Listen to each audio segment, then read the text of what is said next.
Bismillahirrahmanirrahim. Assalamualaikum warahmatullahi wabarakatuh. Alhamdulillahirabbil alamin. Wassalatu wassalamu ala asyrafil anbiya wal mursalin wa ala alihi wa sahbihi ajma'in. Subhanaka la ilma lana illa ma 'allamtana innaka antal alimul hakim. Wa la haula wa la quwwata illa billahil aliyyil azim. Amma ba'd. Jadi seterusnya kita ingin kupas sedikit berkaitan apakah tujuan agama Islam itu diturunkan oleh Allah SWT. Seperti yang kita dah bincangkan, yang pertama sekali membuktikan bahawa Islam itu adalah rahmat daripada Allah SWT. Dan yang keduanya ialah Islam itu menunjukkan kelemahan manusia.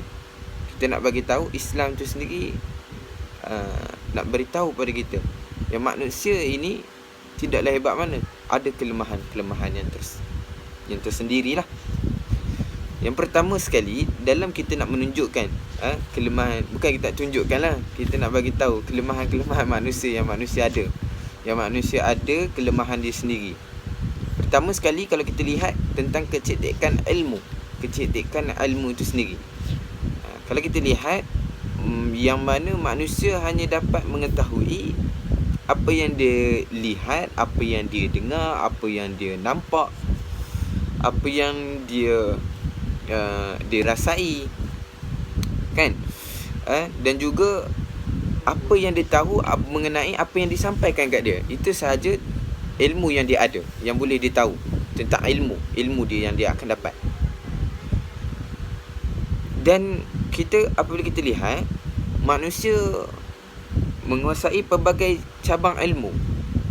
Ada yang boleh mengenai bidang ekonomi. Walau bagaimanapun kita mempunyai pelbagai cabang ilmu, kita juga tidak dapat mencapai keluasan ilmu Allah Subhanahu Wa Taala. Kerana perbezaan antara ilmu manusia dengan ilmu Allah adalah seperti satu titisan air je yang ada dalam laut ke dan sebagainya. Macam itulah gambaran dia. Walau bagaimanapun, kecerdikan ilmu manusia itu, kita tak boleh nak mampu berfikir di luar batasan, yang mana berkaitan dengan ilmu ghaib, berkaitan dengan ilmu hari akhirat, berkaitan juga dengan berkaitan dengan syurga dan neraka, berkaitan dengan roh pun kita tak mampu mencapai. Seterusnya berkaitan dengan panca indera manusia.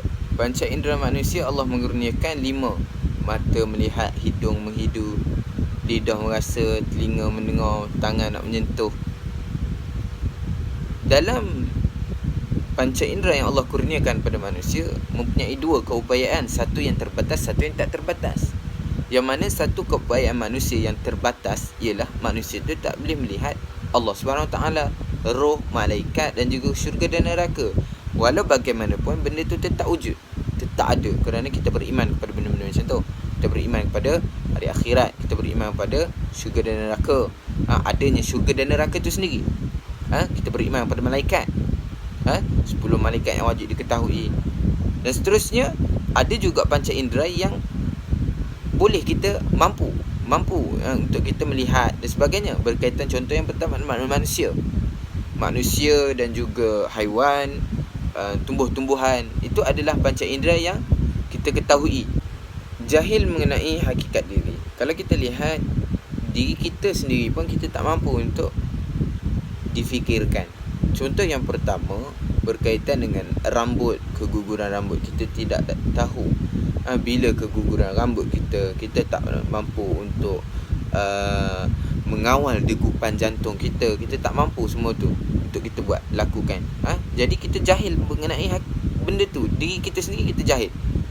Kita jahil tentang. Jadi datangnya Islam itu nak mengajar manusia bahawa matlamat hidup kita, apa yang kita ingin capai. Manakala tanpa agama Islam itu sendiri, pertama sekali kita tidak akan dapat mengetahui berkaitan dengan matlamat hidup. Main hidup macam tu je. Kita tak tahu apakah matlamat hidup kita yang sebenar. Itu yang pertama. Yang keduanya, kita manusia sebagai manusia tidak dapat mengetahui berkaitan dengan kejadian diri kita sendiri. Akan adanya Islam, apa yang Islam beritahu pada kita, kejadian manusia yang telah diberitahukan dalam Al-Quran, berkaitan dengan daripada air mani, status air mani, sehinggalah jadi bayi, janin, sebagainya lah. Jadi sugumpah darah, jadi lepas tu jadi ni, ada proses-proses dia dalam Al-Quran, benda tu dah sebut dah. Jadi seterusnya adanya Islam, maka manusia dapat mengetahui apakah kesudahan hidup kita ni kat dunia.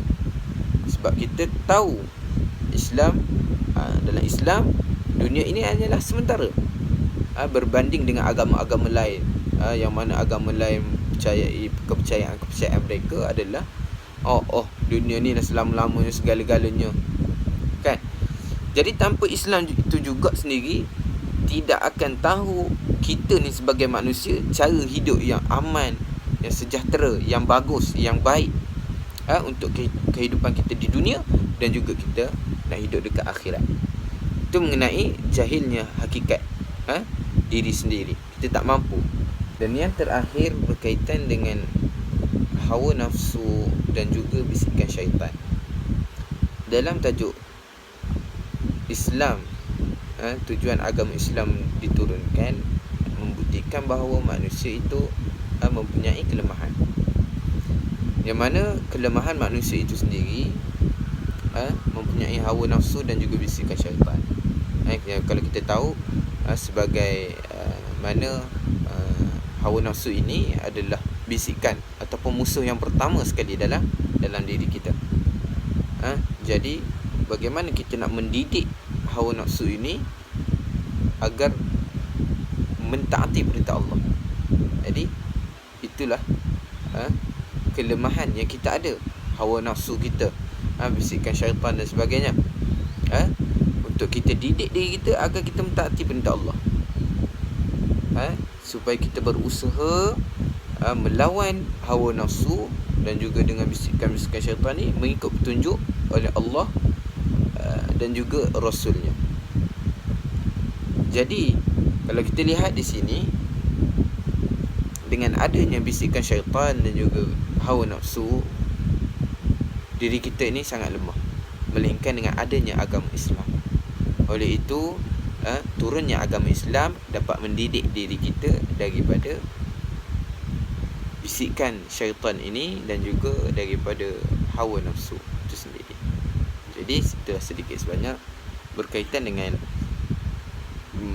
tujuan agama Islam diturunkan, iaitu untuk menunjukkan bahawa manusia itu mempunyai kelemahan. Jadi setakat itu saja. Assalamualaikum warahmatullahi wabarakatuh.